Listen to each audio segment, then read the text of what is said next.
What country has the most unappetizing cuisines? As an Australian looking for my country but realizing we don't actually have a cuisine.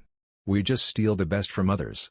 Lol. Might have been more mental than anything, but the amount of reindeer dishes I had in Finland felt very wrong during Christmas time. Smiley face. Whoever has that little egg with the bird still in it half born with feathers. That's the winner. Iceland. Beautiful country. Less than mid food. Antarctica. Raw fish with snow. Black. Netherlands. We just mash overcooked veggies with potatoes.